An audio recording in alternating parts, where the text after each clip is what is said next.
Welcome back, everybody, to episode 24 of Date Night China. Nathan is still gone, but don't worry. I'm joined by two fantastic guests from China and from Poland. So today we're going to be meeting Nicole and Andrei, who are an international couple who went through long distance to a happy marriage and now live in different countries again. On their YouTube channel, Sharing is Caring, they share their stories, vlogs, and tips for couples who are in long-distance relationships, mixed couples, and anyone who wants to have a happy relationship. So this week, they're joining us, Andrei from Dalian and Nicole from Poland, to chat about how they met, their intercultural relationship, and how they overcome the challenges of being long distance. So thank you guys for joining me. Thank you for having me. Thank you, Rachel. Thank you. Thank you very much for having us. Yeah, so I'm excited to hear a little bit about you guys. Can you introduce a little bit more about yourselves one by one? Let's start with you, Andrei. Tell me where you're from, how long have you been in China, what do you do here in China, and just a little bit about you. Well, I'm 31 years old, in China already more than 6 years. I've been doing action and acting performing through all of this time. Actually, I came to China to become an actor and then discover some action movies and that I really deeply love it. Then I became a stunt performer in Universal Studio, and right now I'm working and doing stunts in another show for the Mirage Entertainment Company in Dalian. Awesome. That's originally how I met you, actually. I have another friend at Universal, and she's like, oh, Andrei works at Universal Studios. Very cool. You're a stunt performer there. And you have really cool action videos as well on your Instagram, which is very exciting. Thank you, Rachel. And then Nicole, tell us about yourself. Where are you right now? And which city are you from? And what do you do? So hi everyone, this is Nicole speaking. So once again, appreciate you having me in this podcast. So currently I'm based in Warsaw, Poland. Previously I actually worked in Australia, UK, Ukraine for many years already. So right now in charge of CE and Nordic marketing. I'm original from China, Guangzhou, and I met Andrei in Beijing in short amount of time, and actually we are kind of long distance again. So yep. I'm really excited to chat with you guys about that. I think you guys have done long distance for many times, for months and months and on end, and it will be really cool to hear how you kind of have navigated that. But first, how did you meet? I think you guys met on Tinder, right? That's correct. We met on Tinder. To be honest, it's quite funny story. From the very beginning, Nicole has a working trip to Beijing. She's not actually supposed to work in Beijing. She just temporarily been here. And I just finished one big project, and I've been preparing for the contract in Universal Studio. So we didn't expect anything from the very beginning. We just met, and somehow that's how it started. So when you first met on Tinder, like who made the first move? And was it just more of like, hey, let's just see where this goes? I think it's quite obvious who made the first move. Yeah, to be honest, I don't really remember. Was it you, Andrei? I don't really remember. Did you use a pickup line? I think so. Or were you just like, hey, I'm a stunts man. Check out my videos. I think it was about something dancing and tattoo. I remember on her profile, I saw that she is a bachata and salsa dancer, and she got a really cool badass tattoo on her whole back. That's really impressed me. I was like, wow, this girl is really cool. Yeah, and by this, I think it was not even a lot of messages. We just talked pretty shortly. Maybe it was like 6, 7 messages, like, hey. Yeah. Yeah, we let's had around like get a drink. 7 lives. I was like, because when I was in Beijing, I still work for Europe. So I kind of need to base on Europe time. So I work in the office until pretty late, like 1, 2 a.m. And he was asking me, I remember that when we met was almost Chinese New Year. And then he was like, hey, do you want to get a drink or something? I said like, nah, I finished work pretty late. And then he was like, yeah, that's perfect time for drink. Get a drink. You finish at the midnight, we'll meet Like, at midnight and have a drink. You know, like Rachel, as a girl, when we're saying like, oh, we will finish pretty late, that means, wow, rain check, you know. But he was like, yeah, that's perfect timing. Like, He didn't get that hint, but he pushed for it. He get that. He just like, oh, I respect that. It's a kind of good attitude to you know, comfort the girls if he really want to meet her. So yeah, I give him the credit. But yeah, that's how we met. I think it's also the day when I finished work. Yeah, then we have a dinner or something. Okay. And you were about to leave for Europe, right? I think that's what you said, is you were about to actually be leaving the country. So when you guys first matched and started like hanging out, was it like, okay, we have like an end date, or maybe, you know, let's have fun while I'm still in Beijing, but I'm leaving the country? Yeah, the time when I was in Story. Beijing, actually I'm waiting for my visa. So that was the main point why I show up in Beijing. So quite obviously at the beginning, I know I'm leaving.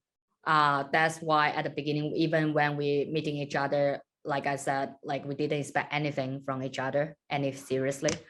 And then we also quite honest to each other at the beginning. Like he knew I was leaving. Oh no, he was making a mistake. He thought I just came back from Ukraine. That's so right. Then we have some common interest. Then he figured out, like, I guess a few days after, he said like, oh no, she's leaving. She's going to Ukraine. Yeah, but but yeah, anyway, we kind of know at the very beginning, so we didn't, especially from me, I think I kind of highlighted many times, I don't want to get into serious because I think it's kind of irresponsible to each other. Not even mentioned in my previous relationship, it might not go through successfully for a long distance. Then I was like, I don't want to, you know, promise you anything. And it was cool to hang out a few days before I leave, but, you know, I can't promise anything. And he was like, cool, we'll kind of, you know, try. But yeah, what he did after it, it kind of really, he kept his word. I think it's kind of the main long distance relationship successful. I will give him like 80% of the credit to Andrei.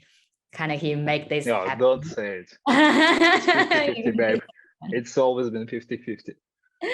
Yeah, as Nico said, no one expect anything, but somehow we just started and we realized like, yeah, we feel really great with each other no matter what we are doing. And we know about this deadline that Nico is supposed to go to Ukraine, and I'm supposed to go even in Beijing, but a little bit out of Beijing to Universal, and basically I'll be based there and having my contract, so there was no way to continue it somehow.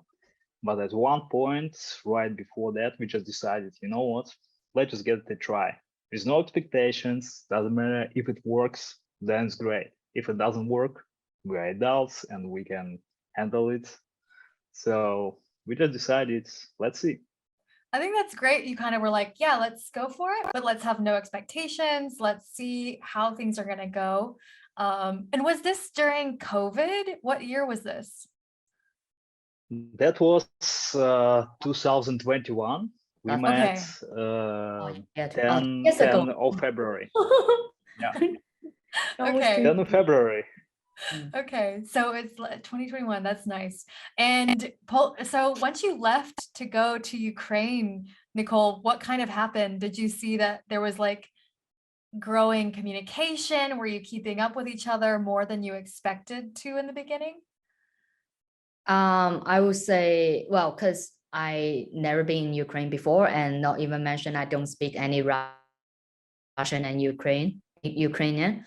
So it might be hard for me at the beginning when I settle down in there. So yeah, Andrei helped me a lot as a friend back then. And the thing is, we keep video call or calling every single day. Every single day.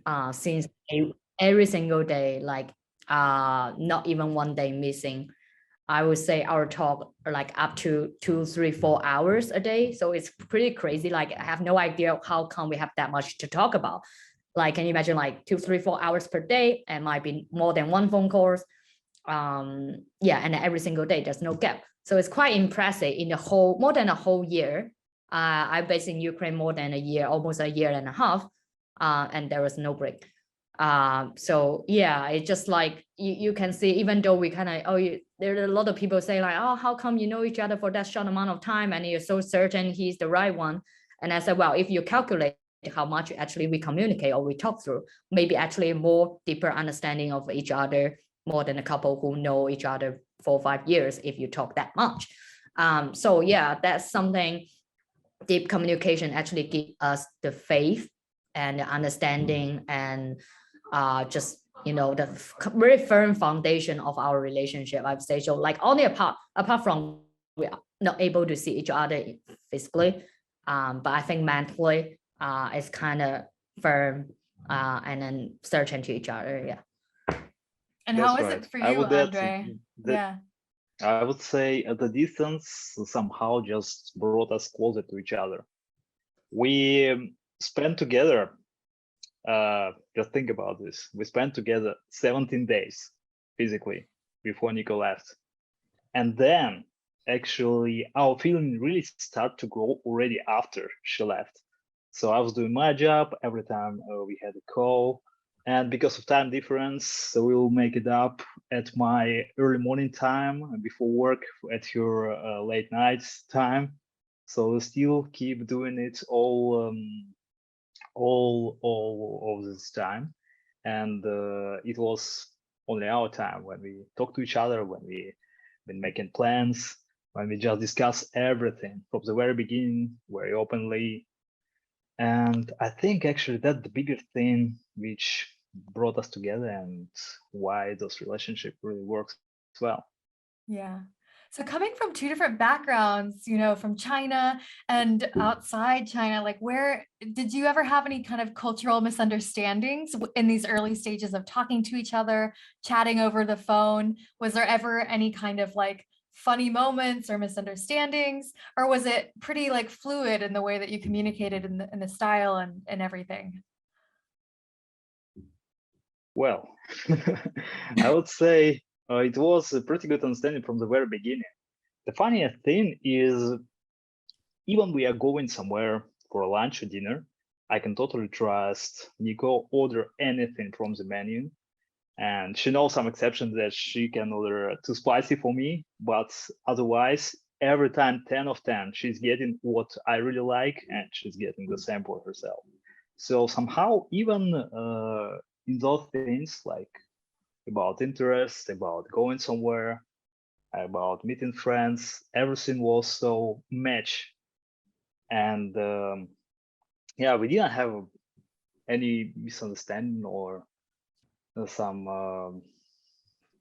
some problem in communication from the very beginning. Funny thing is, so first at the early beginning, because my working language is English, like, so I was abroad for many years already, so there's no problem for our like language wise understand each other. And also he based in China. Actually in past 10 years he probably like stay in China more than me, because I was away from mainland China since I was like 14, 15.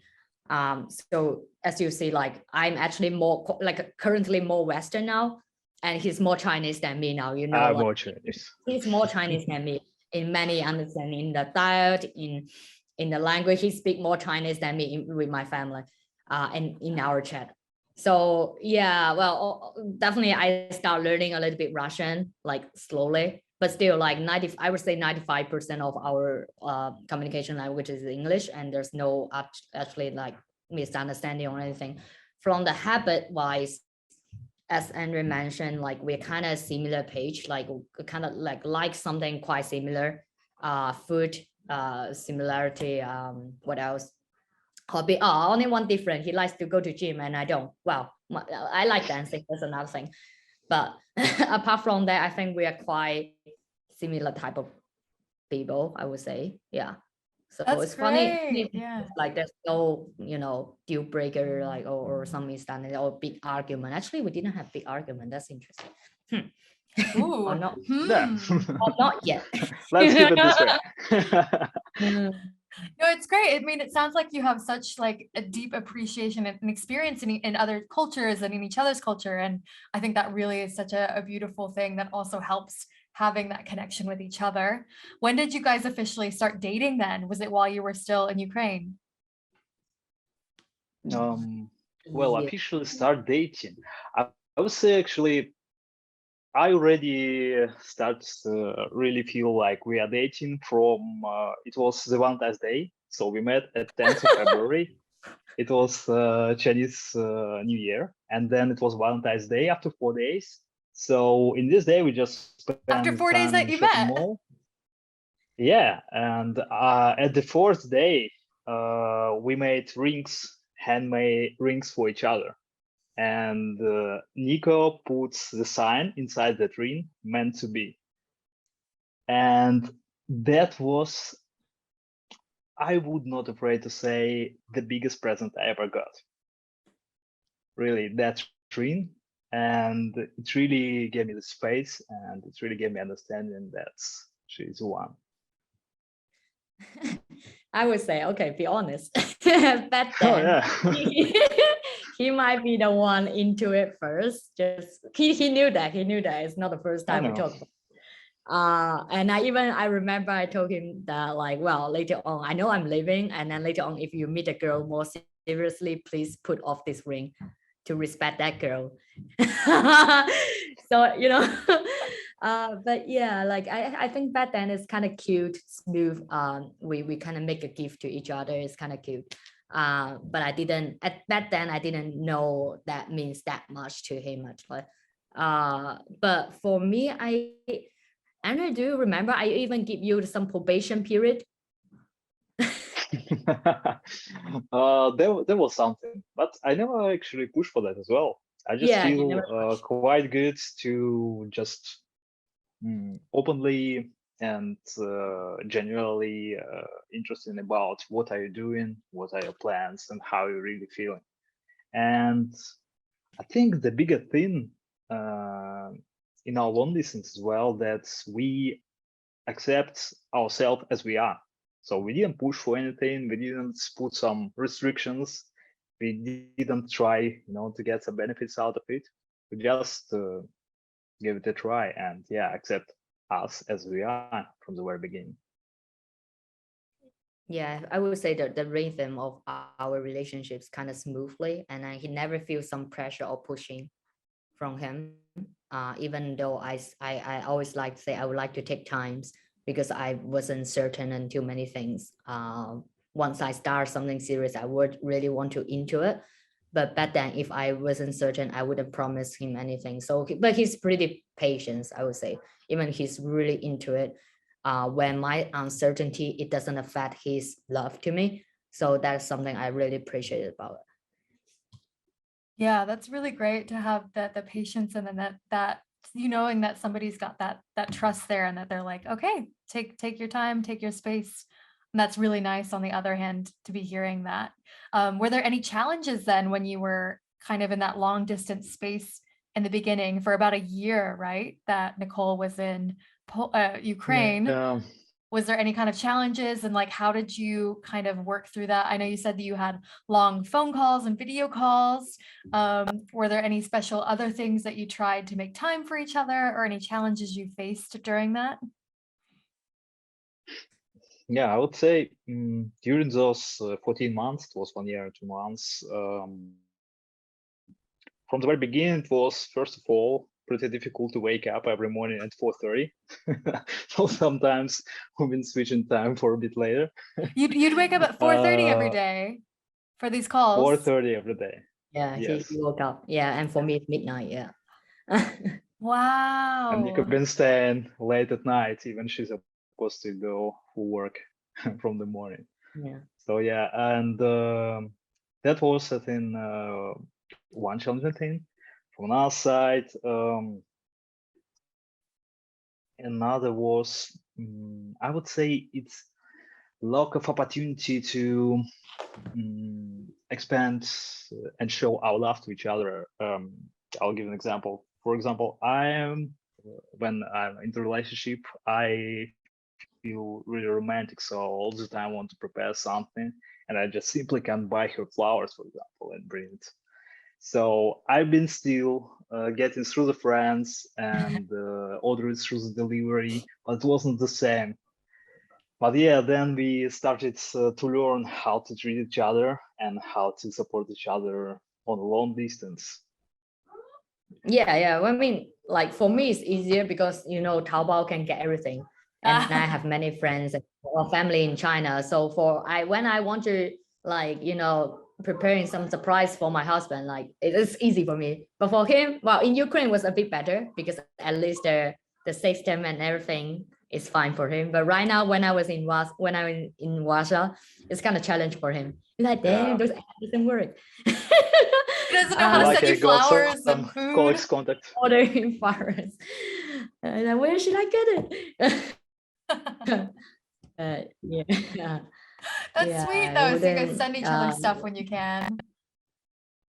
Yeah. Sometimes literally I'm realizing that I'm just going to work and everything from the top, even those headphones, even this watch, this chain, even the shirt which I'm wearing right now, it's from my wife. It's from Nico. So she bought me that much stuff, and she really been thinking about this, that I will really use that, like those headphones. And I was so excited about this, but not just because of presents, but because of her actions. And another thing, we actually learned to record videos during the day for each other. For example, how we unpacking our packages, and also about some interesting moments and about our feelings. If we just got some idea, what do we want to share with each other? But I know Nico is sleeping right now, so I just put the camera on the side and start recording something, talk out loud. And he records some like playing guitar and sing a song. He record that. So when I woke up, actually there is a video lying on my WeChat. Actually, he's like saying some love words and like love songs. And it was pretty sweet. It's pretty sweet.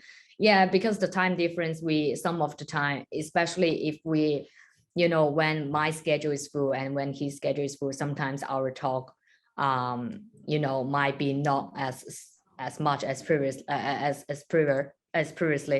but we kind of trying to record something to explain our feeling and hope each other are not feeling neglected or like feeling left behind or something. So I think that in that action is kind of mature in the relationship, like how we actually try our effort to make each other understanding we do care about you. I do care about you and hope you don't feel disappointed because this and that. And then definitely we'll try some of the action to make it up. So I think Andrew is right. It's more about like what we do, and the other one we feel the love, feel the care. Yeah, I think that's really sweet. I know like many couples have had difficulties, especially during COVID time, being long distance, being separated by jobs and countries. And it's really wonderful that you found these ways that you can still connect, even if you're not physically together, but you can do a lot of things, especially with technology now, that you can find little ways to make each other's day and to kind of be present in a way that you can. So after you came back from Ukraine for a year, or more than a year, what was it like being reunited again? And how did that lead to the proposal? You tell first, baby. Go for it. Okay. So when I, how I actually escaped from Ukraine, I think everybody knows. In this episode, we don't want to get into the detail what I suffered before. But anyway, I got a chance to back to China to renew my working visa in Poland, and I got that new notice like in short amount of time. So as we are kind of small YouTuber, I kind of want to do the same trick, like surprise your boyfriend or husband. So I'm recording something when I was in like WhatsApp airport, and I say, hey, this is time and I'm going back, and he has no idea. And one day I'm gonna pop up, say, hi, I'm here. Okay, I record everything. Then I back to China, fucking back then they still have long quarantine time. And I was like, yeah. the tiny sign that's everywhere in my hotel. And I was like, damn, because you remember we video call every day. And then one day he's like, why is something different? Obviously he can tell because he's familiar with my apartment and everything. He's like, where are you now? And damn, so like even not until 24 hours he figured out. And then, but of course he's super happy about it, but it just show like how he know about me. And there's even no trick to trick him up to preparing that type of surprise. Regarding, so after the long quarantine, you know what, it's actually for me a little bit strange feeling. So even though we talk that much, but don't forget that we only spend 17 days with each other in the real life. So when he wait for me in, I think, Tianjin airport, right? Yeah. I gave him a hug. Well, if you can go back to check our video on our channel. For me, it's a little bit kind of keep a little bit distance and hesitate, I have to say. And then that's kind of make him feel like, she changed her mind or something. Like, yeah, it take me, I would say, a few hours or even a day to realize, oh, this is the man I talk to every day. And there must be like a little disconnect at first because yeah, you're like, I talked to this person on the phone, long video calls, but you haven't physically been next to each other for so long. So it must be like a lot of thoughts in your head, like, oh, do we hug when we meet? How is this feeling? This person I haven't seen in so long. Was it like that for you too, Andrei? Yeah, it feels a little bit different. I definitely would admit it. And I understood it from the very beginning that Nico wants a little bit space, and need a little bit time. But as we already been talked, yes, I'm quite patient, so I can wait, and I was totally okay with it. I gave her all the space and time she needs. I mean, not much space because like we went together, and first we live in the hotel, then we went straight to my apartment, and just keep standing there in Tianjin. It was a quite happy time. Yeah. Did the weirdness eventually go away? Or that feeling of weirdness that then it was like, oh my gosh, yes, this is the person. It's, I think, for me, it's gone pretty quick. I think for the next day, I was already super excited and happy. That's my baby is close to me, and we can spend time and do everything what we had in the plan. We had our bucket list and what we're gonna do or what we want to do when we will meet. And we actually made every single point except picnic, I guess. Yeah, there was an opportunity and we just canceled this without thinking. So you came back and you were reunited, and how did this lead up to the proposal? Because you guys have an epic proposal video that Andrei had planned. I saw this on Instagram and it like was so swoon worthy and such an amazing moment of using your skills as a stuntman. Let me hear more about that from you guys. Andrei, the stage is yours because you plan everything. I literally have no clue. Thank you very much, Rachel. And that was part of one of the things which we discussed through our long distance when Nico she still was in Ukraine. So we discussed that when I will do a proposal, it's supposed to be on the camera, cash on camera. She not supposed to have a clue about this, so it's supposed to be a surprise. She's supposed to look good, have her nails done, have a beautiful dress, and basically that was basic of it. My requirement. On your Instagram, you were like, he did so good. My nails were done. I was dressed up. Like, that is perfect. That's how I feel as well. I think many girls, you're like, I want to feel prepared for the moment when it happens and that I look nice and that I'm not just like caught coming out of the gym or something. So well done for you, Andrei. Girls, we always want to have some, we always have the fantasy of our engagement, proposal and wedding. So we have a free talk about this many times, and I have kind of give him a hint, like, I need to have my makeups on, my hair need to look nice. I definitely need to dress up with high heel. That will be perfect. And make sure my nails will be done, because when you put my ring on my finger, make sure I'm show up perfectly. Yeah, you gotta have the well-done nails. Most important, I need to have I need to, full surprise. I don't want to be fake, and I don't want to be, those fake wow or cry moment. And I don't know how he deliver this, but he take all my requirements. So yeah. Good Well, job. I would say it was a very, very big luck. Nico came at the 5th of May, and I did the proposal as this episode actually at 24th the same month. So we have a limited time for preparing. I mean, by my own, and my good friends helped me. And the thing is, my close friends, they're living in Beijing, most of them. And even between Beijing and Tianjin, these COVID restrictions, it was quite hard to get. And somehow, just imagine this. We've been preparing for a new show. I had rehearsal every single day. Nico been living with me in my apartment. So there was no way to hide it somehow. But it just everything happened very likely. So my friends got in one day when the restriction just dropped down. They went for only one day to shoot the video and organize everything to help me with it. And at the same day, we finished earlier and the weather was good. And everything just settled so well. Yeah, and it So just it's perfect happened. timing, perfect. Everything came together well for this proposal to happen. It's a beautiful video, you guys. So Yeah. go check it out on their Instagram, which we'll link to and share with you guys later. And so from that moment, were you like, let's plan this wedding, or had you met Nicole's family?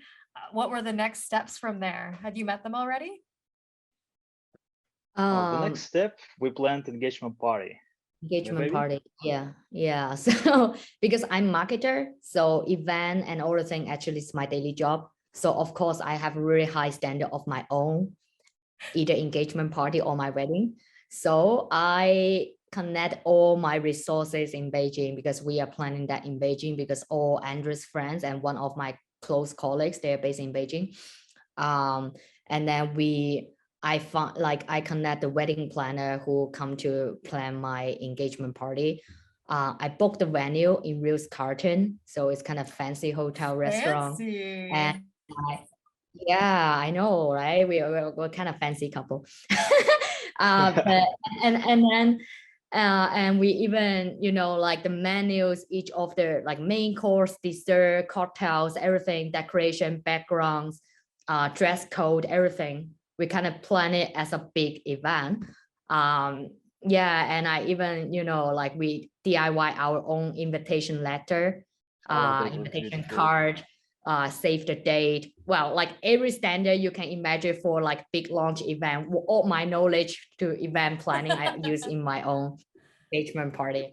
And we even successfully sent out, so all like the video camera, the video guys booked, cameraman is booked, makeup artist booked, dress bought it, hair, everything set up. Yeah, and then Beijing lockdown. And Beijing lockdown. Our friends Cancelled. Yeah, everything, like I would kind of try to hold until last minute, because we still want it to happen before I left China again. But unfortunately, the thing is just getting worse and worse. No, not only our friends are not able to get in Beijing, even us, both of us, we are not able to enter it. So after that, we kind of have to give it up. And there's no point for me host something in Tianjin or in somewhere else, because that's kind of a little bit meaningless to me.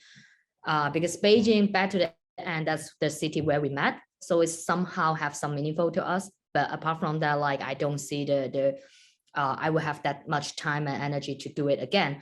So unfortunately, like why we have to give up this plan. Then because we talk so much when we have a long distance, we're saying like, well, this year, because let's say experienced a lot in 2022, and then I also feel like we kind of want some certainty from each other. So back then we say like, at least we engage in this year, and then somehow give some of the reply to either my family or his family, to sending that type of like certain signal to them, like we are stable, don't worry about us, don't trace me for marriage, Chinese culture. So yeah, and then one day, and even now, like later on, we are still not sure which country we will settle down back to the end. So for the visa convenient, and like maybe later on he would like to base in China for even longer, then I think I start propose to that. I say like, well, if you don't mind, and also I'm open it for that, we can get a certificate first, and then later on we will kind of make the big wedding. And then at the beginning, he's still a little bit hesitate, because he met my family, he met most of my family. They are super welcome him. He's like he's Chinese pretty good, so they can communicate to each other, no problem. Is But your the thing family is, in Guangzhou, or does your family live in another city? Yeah, my family in Guangzhou. So he like after Tianjin, we flew, because my visa, I need to do some documents in Guangzhou as well. So he came with me. That's another story. But back to the topic, like how we kind of certain, like he's not sure, because I haven't met his family in person. We talk online a little bit, but still, like it's kind of big thing for him as well. So I think he think about it around like a week or two, something like that, right, babe? I forgot. Yeah, like I think yeah. it was around a week. The bigger thing is I promised my family, especially my granny, that she will be at my wedding day, and I was taken seriously. But then I actually realized, like, yeah, we don't know which country we will set up, and I really want to show that I'm serious. I'm not just trying, like, get engaged and like, okay, we are good now for years. So I just said, yeah, let's just go for it, and then we'll have another big wedding when you baby can have all your event skills. No, yeah, of course. Marketing experience there. All right.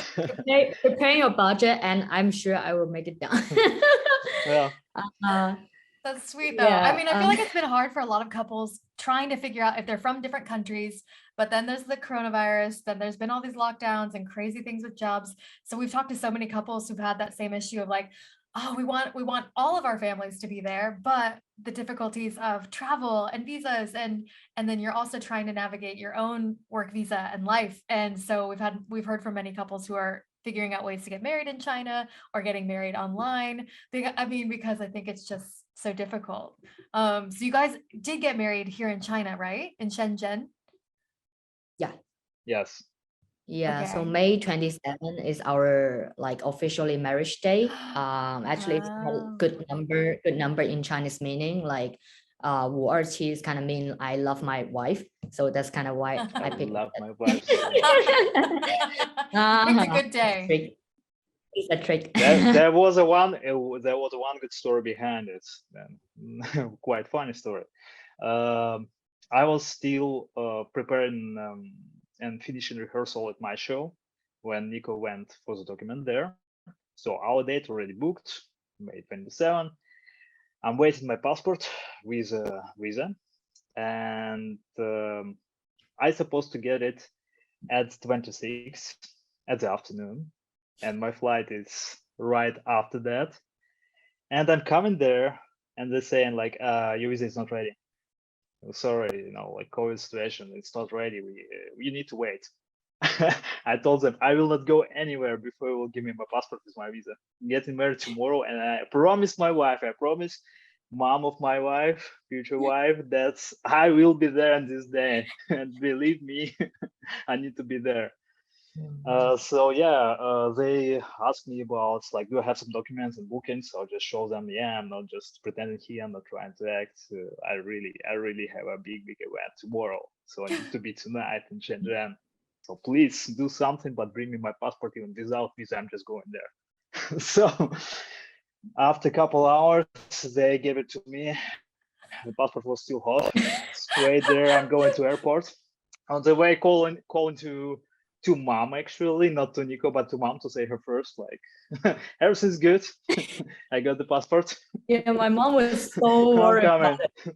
My mom is so worried about it. It's like he might not able to get it, then you have to postpone, then you may have to back to Warsaw, then things will not, like it's a lot of concern from my family. I definitely feel the pressure as well, because it's still better to end, it's our big day. And but he always kind of keep his word. He's like, baby, everything will be fine, I'll manage it. Even though even though I don't know how, but he managed it. Yeah, it's That's so amazing. close. Definitely like a last minute.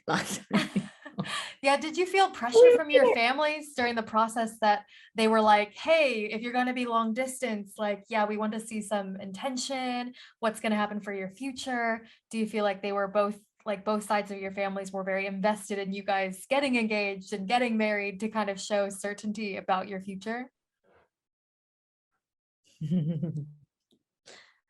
I would say from my family, yes and no, because I was abroad for many years, and I was single between, I think, like few years between my ex-boyfriend. I keep changing countries. That's the main thing. So it's hard. They understand it's hard for me to build up something, strong connection with someone, because I was keep changing, and then not everyone like Andrei, then that kind of like open-minded can accept this long distance situation. But still, like older generation still, from Asia still is bad, especially my age. Like it's bad. You already is supposed to get married earlier, get a kids, better China soon, like closer to your family, etc., etc. So for sure, we feel that type of pressure from time to time. After they knowing that we're seeing each other, they still have a lot of doubt, saying like, oh, long distance, it might not lead to the good result. I mean, I understand their concern, but it's sometimes it's hard to give them some of the faith that, oh, we're managing. So I think it's this kind of a piece of paper kind of give them the certainty we're serious to each other, and we're planning something future as like reachable. Yeah, so I think the similar things from Andrew's family as well. Oh yeah, all the Granny and mom. same. Just they expected us to go to Siberia and live there with kids, of course. Same story from different side. Yeah. I think they're happy Wow. about us. Yeah, they're happy about Yeah. They're happy Glad now, they were yeah. happy. So you guys have been married 4 months now, and then shortly Yeah. after that, Nicole, you left to go to Poland. So does it feel different being long distance again now? Like you've done it before and you kind of know what to expect, and also you're married now. So is there kind of a different feeling, or does it feel like, oh yeah, of course we've got this, like we know how to conquer this, or is it still hard sometimes as well? Because long distance is not ideal. I have to say first, I apologize to my husband again. I feel like I do this again to him. Like after we do something great, bye. but at the beginning, this time after marriage, and he knew that I just back to China for a short amount of time. So we do have that my preparation. No, I'm leaving. Same as the first time. But we do have a plan back then. We were planning, he finished his contract end of next month, and then he might come to Europe. We just slowly settle down in here, things like that. So we didn't expect we would do like long distance for that long again. So we're expecting like just couple months. We managed like more than a year, so couple months is not that much hard for us, but the visa situation fucked us up again. So right now, actually, it's kind of hard for us. We actually don't know when is the next time we're gonna see each other. It just hopefully he might have some holiday that we might meet in third country, not Poland, not China, but find a third country to meet up. Or I don't know, like maybe next year I might able to have business trip back to China. I'm not quite sure. So what's the difference? I will say we talk less. I would say okay, that record is there every day, like 2, 3, 4 hours, same time. That was happening before marriage. I think we kind of a little bit laying back after we got something serious paper. We got that secure to each other, and then focus more on what we are doing, or maybe I'm just finding excuse because my job recently getting super busy. Sorry, baby. But yeah, It's all right. we didn't have that kind of like specific timing talk, but we still don't get me wrong, we still keep in touch every day, either text message, voice call, sometimes video call. You know what the funny thing is, he even one day he get into a little bit emotion. He came to me saying like, babe, you haven't talked to me for a few days already. And I said, what are you talking about? I text you even a few hours ago and voice messaged you. And he was like, that's different. We don't have video call. And I was like, damn, that's the understanding is different. You know, like how he mean by like we talk is by video call, at least you need to see my face. Even a short call is kind of meaningful to him. Then I realized, you know, like it's the need of each other, how like the way how we express our care and love is different. So after I catch that point, I find all like the even small amount of time, even just 1, 2, 3 like minutes, if I have a lunch break or something, I try to video call with him to make sure he's happy about it. And then I don't want to give him that doubt or something, or the way I think I already deliver what I can get, but you're still not satisfied. I don't want to give that hint to each other. So as long as I know he actually need that type of attention, there's no harm for me. I just didn't realize that. So it's good he spit it out. And so I was like, okay, if this is the way you much value about our time, then we can do it. But I do feel sorry we talk way less than previously, because a lot of big changing recently. But I still appreciate his honest and the way how we communicate is super open-minded, and then just speak it out if we feel something's wrong or uncomfortable or just jealous or double or angry or sad, everything. So we're super open to each other. That's something is really good.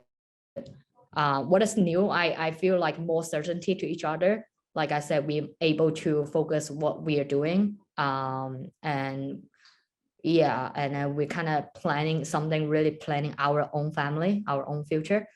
We are a team. We are not like solo like person working on what we're like, you know, making money, career path, but also family wise, which country or city is more good for our family settle down, not only for my career chance or everything, like also including his as well. So yeah. That's right. Yeah. And how is it for Yeah, you, yeah. Andrei? I love that what you just said, Nicole, like about understanding each other's communication style. I think that's a huge thing. People are going to have different levels of connection and what that means to them, and different love languages as well. And it's so cool that you have that honesty and communication to learn that about each other.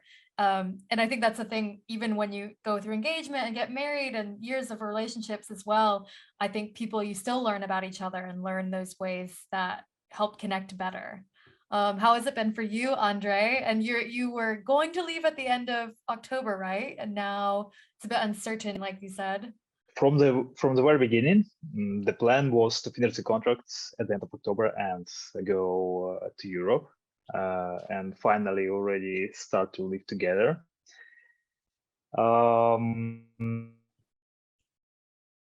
Then plans change, and I got into IT, started to front end, and to become a full IT developer, which is pretty weird thing for a stuntman, you know. I'm the guy who really loves movies, to get totally something unrelated.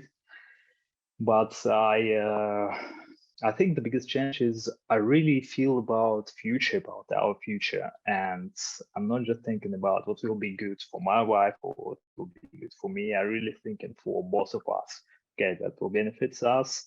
And for example, this new profession will help me to be in any other city, in any other country, and still will bring a good money if I'm a very good specialist. So I was decided like, okay, that's the next step, and I really need to get into this.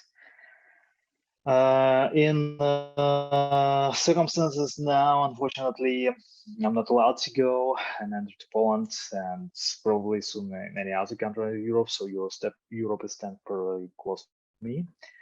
But we are working on it. we'll see in which other country we will meet. And probably maybe at the very beginning it will be just a winter vacation, third country, and then finally we'll find a country where we will be together. So it's another challenge for us. That's great. I love that even though you guys have had so many different obstacles or challenges just with distance and visas and countries, I think you guys sound like you have found such an amazing way to stay connected and to keep working together for your future. And you have such optimism and just like, I can just feel this love, this connection, you guys. So my last question is, what advice would you have for other couples who are intercultural, but also long distance? What advice would you share with them?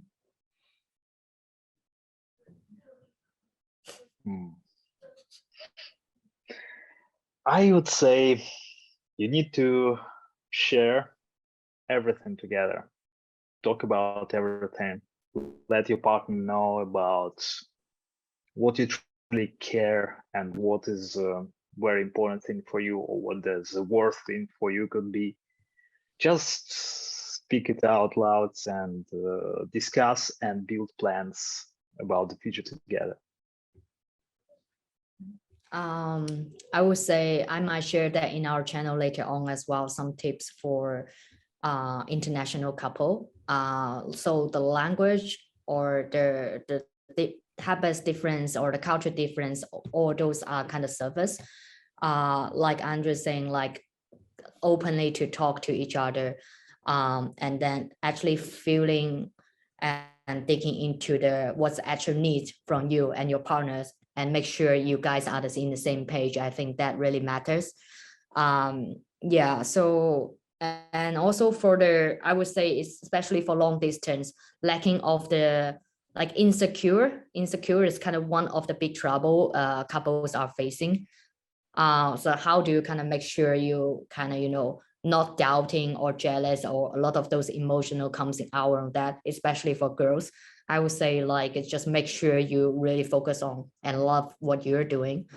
So once you have strong confidence and then really into what you love, the shining of you, which kind of show your partners as well. And then because you're confident enough, you are the best one for him.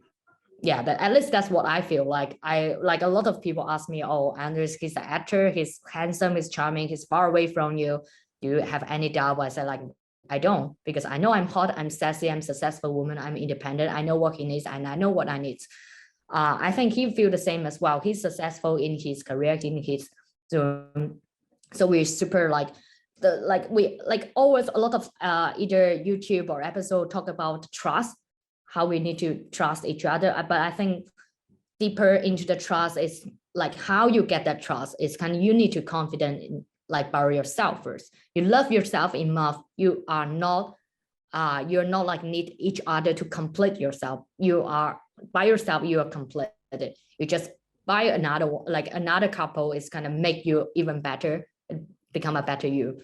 So I think there's something at least from our experience, from our marriage, we would like to share with each other.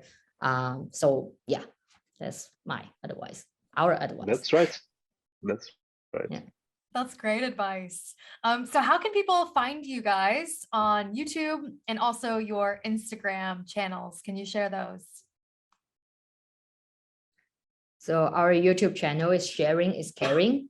So if you test Sharing is Caring on YouTube channel, you will see our photos on there. And then if you please follow us up, and then to check some of our videos as well. We already post around like 6, 7, 8 videos. I forgot.